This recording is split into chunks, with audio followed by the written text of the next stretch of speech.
Saudações, meus caros ouvintes do podcast Taverna do Lugar Nenhum. Meu nome é Gabriel Vince e esse aqui é o Drops, né? Que é um programa dentro do podcast onde eu dou algumas dicas para vocês que eu acho interessante, né? E, e hoje, né, vou fazer uma coisa que eu raramente faço, né? Eu já fiz algumas vezes ao longo desse podcast, ao longo da vida desse podcast, que é dar dicas musicais, né? E vai ser o segundo podcast que eu estou fazendo a respeito de música erudita, música clássica, né? Lá no começo do podcast, lá na primeira temporada do podcast, se vocês procurarem aqui no Spotify, vocês vão ver que eu já fiz um programa dedicado a Johann Sebastian Bach, né? Que é eu listei algumas obras que eu acho interessante e tal. Nesse podcast, eu vou dar uma dica de uma peça, né? Uma peça específica e de um compositor específico, né? Que é o Beethoven, né? E a peça que eu vou falar aqui é a Grande Fuga, ou ópera Op.73, né? Op.73, 133. Vão me desculpar, mas eu tô gravando isso aqui de madrugada e eu tô um pouco sonolento, né? Eu não tô com sono, resolvi adiantar um programa aqui, né? Bem, por que eu resolvi gravar sobre essa peça específica, né? Ela é uma peça assim bastante única no, na, na, na, na lista de composições do Beethoven, né? Por algumas coisas bem particulares, assim. Algumas coisas que me chamaram a atenção nessa peça, né? Uma das coisas que me chamaram a atenção é que essa peça, né? Que ela foi composta entre os séculos lá pelo século XVIII, né? Essa peça ela foi universalmente criticada pelas pessoas, né? Pelos críticos, pelas revistas especializadas de música na época, né? Lá pelo século XVIII, entre o século XVIII e o século XIX havia um periódico, um jornal de música que é igual a gente tem hoje em dia, especializado em rock, especializado em jazz. Por exemplo, imagine que era a Rock Brigade lá da, do século XVIII, né? Que é uma revista chamada Jornal de Música Geral, né? Tem um nome alemão aqui, mas eu não vou me atrever a falar esse nome. Que era considerado um dos mais importantes periódicos musicais em língua alemã, né? E acontece que quando o Beethoven lançou essa OP 183, a Grande Fuga, né, como que é normalmente conhecida, ela foi bastante criticada nesses jornais aí especializados, especialmente nesse aí que eu falei, né? E ela era entendida como uma obra inacessível, excêntrica, difícil e cheia de paradoxos, né? Ela é tida como uma obra a obra mais problemática do Beethoven e talvez a obra mais controversa da literatura musical, né? Então é uma peça assim que foi bastante controversa, né? Na história da música, especialmente na história do Beethoven, né? No entanto, assim, como a autoridade, né, já dizia um grande pensador que eu não lembro qual que é, mas a frase não é minha, né? A verdade ela é filha do tempo e não da autoridade, né? E a sua importância, a importância da Grande Fuga, ela foi sendo cada vez mais notada, né, e defendida ao longo dos anos, né? Uma coisa interessante quando eu falo que é notada, porque a, a, a, o potencial artístico daquela música, o potencial, o verdadeiro valor artístico daquela música já estava ali, mesmo que ninguém tinha percebido. Ao longo dos tempos, é que as pessoas foram notando, né, que aquilo que todo mundo criticava, na verdade, era uma espécie de diamante, era uma espécie de joia, né? Um dos grandes defensores da Grande Fuga de Beethoven é o compositor Igor Stravinsky, né? Que ele descreveu a peça como uma peça absolutamente contemporânea e que será contemporânea para sempre, né? Essa peça do Beethoven, né, que eu mencionei, a Grande Fuga. E é interessante esse negócio das coisas serem, aos poucos, serem percebidas, né? É aquela ideia, quando a gente vê isso aí acontecendo, a gente tem aquela noção daquela frase que é muito batida, do artista estar à frente do seu tempo, né? Então ele estava um pouco à frente do seu tempo, fez aquela obra, ninguém entendeu nada, essa grande obra, Grande Fuga, né? Ninguém entendeu nada, né? E e aos poucos os grandes compositores, né, foram percebendo isso, né? É uma coisa interessante porque os críticos não perceberam. Quem foi perceber a genialidade da Grande Fuga de Beethoven foram outros artistas, né? Foram outros compositores, né? Como por exemplo o Stravinsky, né? O que é interessante nessa obra, né?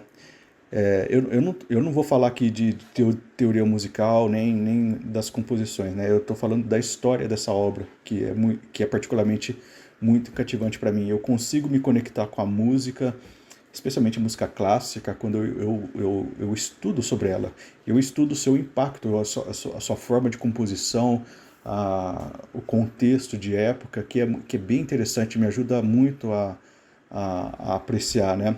E uma das coisas que faz essa obra ser muito curiosa na história das composições do Beethoven, né, é que o Beethoven ele compôs ela quando ele estava duas coisas, né?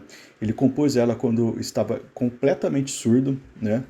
E ao mesmo tempo ele estava muito motivado com um empreendimento pessoal, né? Nos últimos anos o Beethoven ele estava cada vez mais preocupado com o desafio de integrar as formas barrocas com a estrutura clássica de Haydn e Mozart, né? Então ele estava assim ele estava enfrentando dois desafios aí, né? A sua própria decadência física, né, com a surdez e tudo mais, e também um grande projeto de reforma da música clássica, né? Reforma da música, né? Então a gente tem uma figura assim, um cenário onde tem um grande gênio, né, com uma audição comprometida e com um ambicioso projeto de transformar a música ao mesmo tempo, né? Ou seja, essa peça ela representa uma batalha quase heróica de um cavaleiro que vai, sei lá, marchar em direção a um dragão sem a espada, né? Sem os recursos que seriam necessários, né? Na pura coragem, né? Ou então a luta trágica, né, do gênero humano contra a decadência individual, né? E essa peça representa isso aí, né? Em suma, né, o alvo do Beethoven, né, que estava debilitado, que estava completamente surto, completamente debilitado, era a transcendência. E eu acho que essas dificuldades físicas, essa decadência, essa debilidade do Beethoven, elas realçam o caráter transcendente da sua genialidade, né? Eles realçam o caráter transcendente da sua música, né? A Grande Fuga é um resultado desse processo, né? De luta do Beethoven, né? Contra a própria decadência auditiva, né? E, e ele estava no auge, assim, da sua ambição musical, né? E é por isso que é uma coisa interessante, essa música sempre foi defendida pelo próprio Beethoven, né? Ele sempre quis que essa música, ela na verdade, ela fazia parte de uma outra, essa Grande Fuga, ela fazia parte de uma outra peça musical, né? Só que como as orquestras ali os quartetos de corda, né, que é o que toca essa música, eles não tocavam essa peça por ela ser muito estranha, né?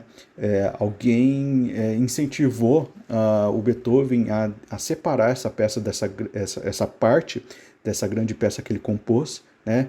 E assim nasceu a Grande Fuga, né? A Grande Fuga uma obra anexa, vamos dizer assim, de uma outra grande peça que acabou é, acabou não a contendo, né?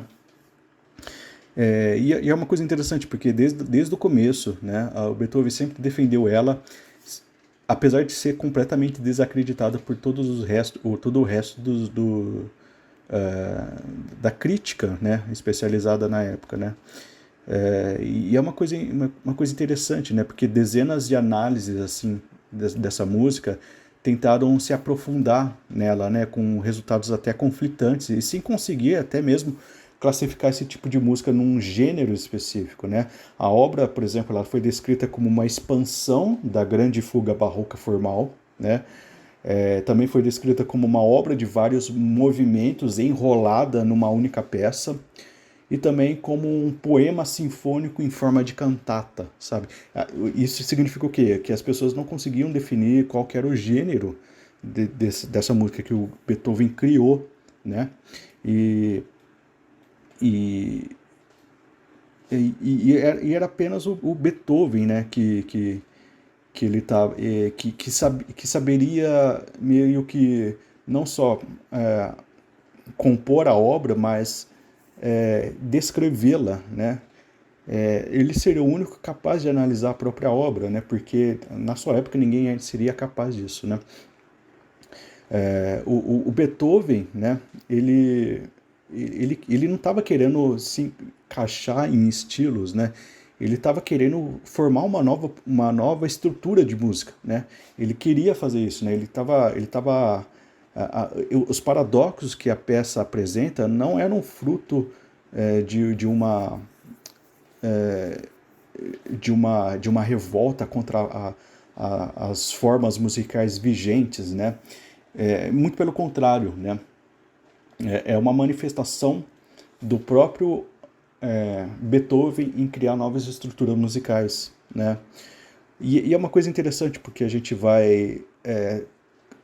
pode começar a analisar o ímpeto criativo do Beethoven, né?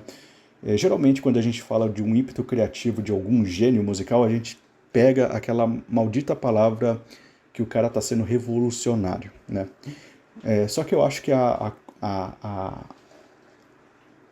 eu acho que essa é uma palavra muito ruim para descrever isso aí, sabe? Porque a visão revolucionária, ela é uma visão que pressupõe que para nascer algo novo, né, o velho deveria ser destruído, né? Que é uma coisa que não era a genialidade do Beethoven não se manifestava nesse viés revolucionário, né? Não existia no compositor, né? Eu acho que nenhum compositor clássico havia essa coisa, esse fetiche de quebrar paradigmas, né? O que havia no Beethoven era uma vontade de criar novos paradigmas, né? Ou seja, é somar e não é substituir, sabe? Não é substituir o que tinha antes e substituir por um novo, né? Não era anular o passado, né? Era era criar alguma coisa, era uma coisa completamente os olhos no horizonte, assim, os olhos no futuro, mas também prestando serviços, prestando homenagens ao passado, né? O ímpeto criativo do Beethoven era meio que direcionado a isso mesmo, sabe? Em resumo, a Grande Fuga ela não pode ser entendida como por críticos, né? Ou especialistas, né? E também não pode ser entendida como uma obra revolucionária, né? Ela é uma obra nova e contemporânea, né? Como o Stravinsky falou, né? Ela é uma obra nova e contemporânea e vai ser contemporânea para sempre, né? E é isso que faz dela assim uma obra fantástica, né? E bem, em seguida aqui eu vou deixar vocês com a peça A Grande Fuga de Beethoven, né? OP 133. E é isso, espero que vocês tenham gostado do programa e fiquem com Deus.